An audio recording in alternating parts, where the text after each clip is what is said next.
And welcome back to WNY News Now. Christina Cardinale, the Democrat candidate for Chautauqua County State Assembly seat, joins us live to talk about her campaign and the current theater there in Albany and here locally. Christina, thanks for joining us today. It's great to have you here. Hi, thank you for having me. First, I wanted to ask about some of our top news today. Lawmakers voted yesterday to repeal the section of 50A in the New York State Civil Rights Law, which now makes police personnel records public. State Senator George Borrello, as well as your opponent, Assemblyman Goodell, both voted against that repeal, saying it went too far. What is your take on the action to repeal, and do you believe that it went far enough? Well, I won't say this often, but I do understand my opponent and also Senator Borrello's opinion. When we are passing or voting on anything, we do want to consider due process. We do want to consider if rights are being infringed upon. And I can absolutely understand their position that it is a little bit extreme, but ultimately we are living in an extreme world and we have to start making some extreme decisions to change things for the better.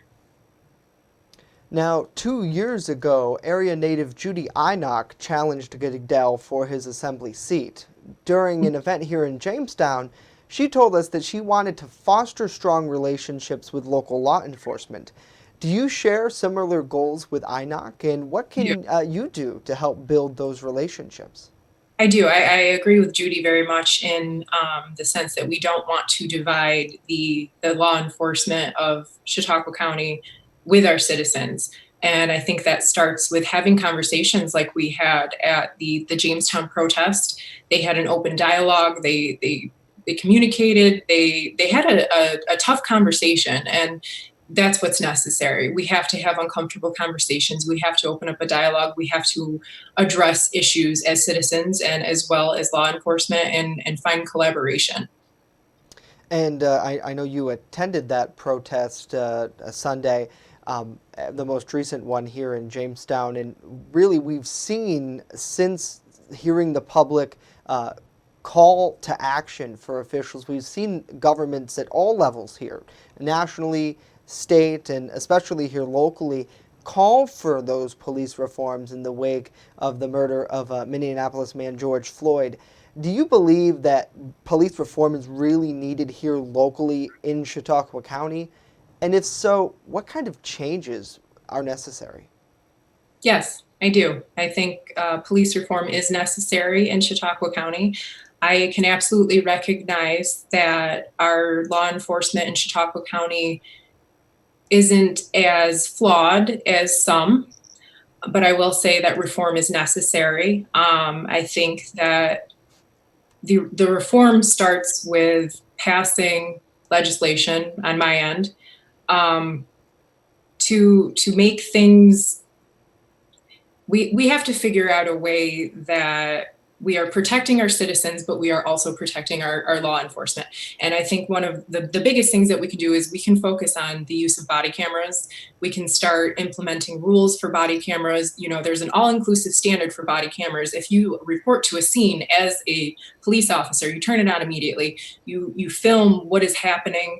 There is a record of what is happening. You make sure that it is all inclusive. There aren't starts and stops to your video. So then later, when that footage is viewed, there are no questions. There are no he said, she said this. We have to be more reformed when it comes to documentation of citizen and law enforcement interaction. And I think, there are certain standards that we could start to uphold, just like the example that I just gave to really refine what's happening. And we've seen locally that departments have already deployed body cameras. I know just this week, the Chautauqua County Sheriff's Office actually posted video on their Facebook page of an interaction between a motorcyclist and a deputy.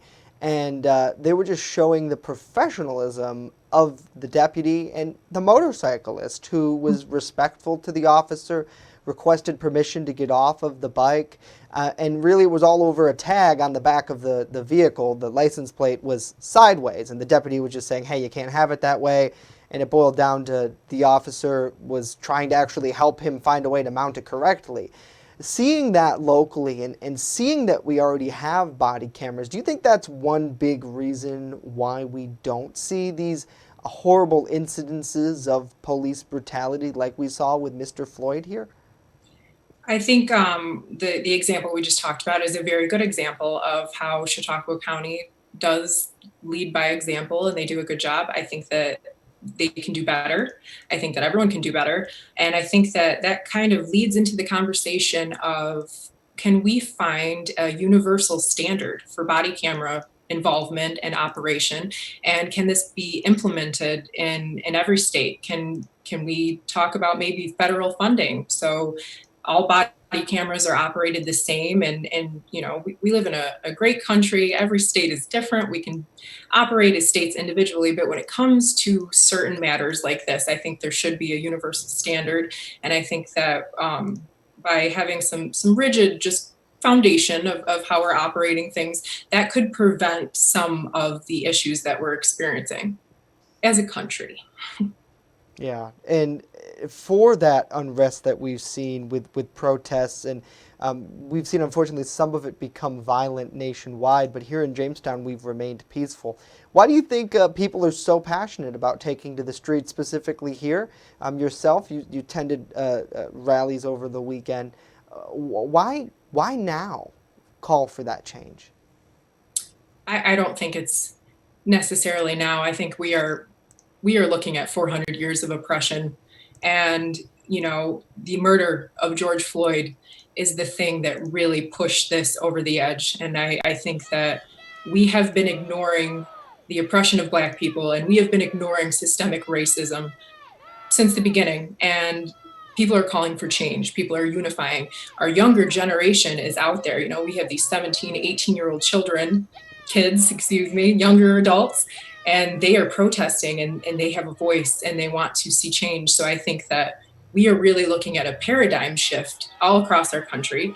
That includes Chautauqua County. I know demographically, we do not have as much of a diverse community as some bigger cities. However, people experience racism in this county. I know they do. I've seen it. I know what happens. So everyone is coming together to demand change.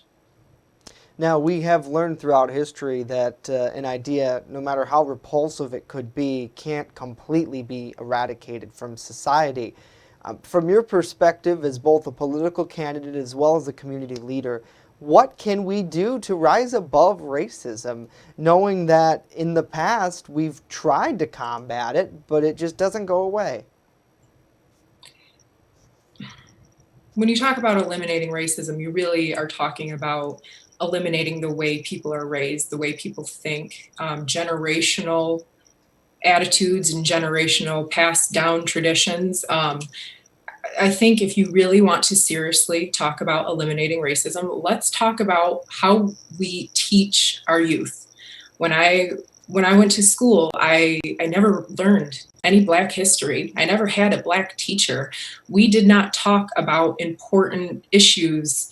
You know, we talked about the Civil War, but we never talked about the 13th Amendment, and we never went into detail about the issues that led to the Civil War and the issues afterward. It was glossed over. And I remember being a 17-year-old kid, and I said to my teachers, we're talking about the Civil War. We are talking about the events before and the events after. Why aren't we addressing the start of the KKK? Why aren't we having those conversations? Why aren't we addressing where this came from and when it started? And I was told that that is a controversial subject. And my response to that is, yeah, it is. And it's important to look at our history and look what we've done as a country. And if we shy away from uncomfortable conversations, how are we supposed to fix our issues? How can we fix the mistakes that we have made if we ignore the mistakes that we have made? So I think ultimately we should really look at this from an educational standpoint. Teach what's going on now, teach what happened then. Let's talk about uncomfortable things. Let's talk about Emmett Till. Let's talk about the movement after the civil rights And the 13th Amendment has a loophole that says you are a free American citizen unless you're incarcerated, and we exploited that loophole. So I think there are a lot of conversations to be had, and we can't expect to move forward unless we educate ourselves. Now, we've seen here that the world seems to be so volatile right now. Everyone is so polarized. Last week, you reached out to our newsroom after receiving threats of violence online. Since taking that story to the news, have the threats stopped? And why do you think people are so hostile, especially on a platform like social media? I think it's related, not necessarily to racism, but I think we are once again recognizing that groups of people are marginalized, groups of people are stereotyped, and that's what I faced. I was being stereotyped as a Democrat, and with that label came assumptions of wanting to infringe on the rights of Americans. I don't. And wanting to take away guns. I don't. And so the threats that I faced because of my Democratic affiliation, I think, were because people were misinformed and they made assumptions and they didn't understand. And that once again, that's an uncomfortable conversation. I'm all about transparency. Let's talk about it. Let's talk about what's happening, and then maybe we can fix this. Yeah. Have the threats died down, Christina? Yes. Okay. Good. And it's so tough, I think, especially online. We see it here, where in the comments people are just so crude, and they don't take any accountability for what they had to say. And is there a way going forward that we can find a good way to communicate with each other? What does that look like for you? First and foremost, I think we do need to acknowledge everyone has their First Amendment right. You have the right to speak. However, I think that we need to have a collective understanding that your right to speak isn't always covered if it involves hate speech, if it involves death threats. If you step over the line, then it becomes inappropriate. And I think in order to relate to each other better, we just need to be a little bit more cognizant that everyone is struggling right now. We're facing the pandemic, we're facing the murder of George Floyd, we're facing this political movement. And I encourage people to have spirited political conversations, debate each other, state your opinions, talk about what matters most to you. But at the same time, let's be respectful of each other. Let's not call each other terrible, horrible names, and let's just engage with each other as people, but also with the respect that we are still people. All right, Christina Cardinale, the Democratic candidate for Chautauqua County's New York State Assembly seat.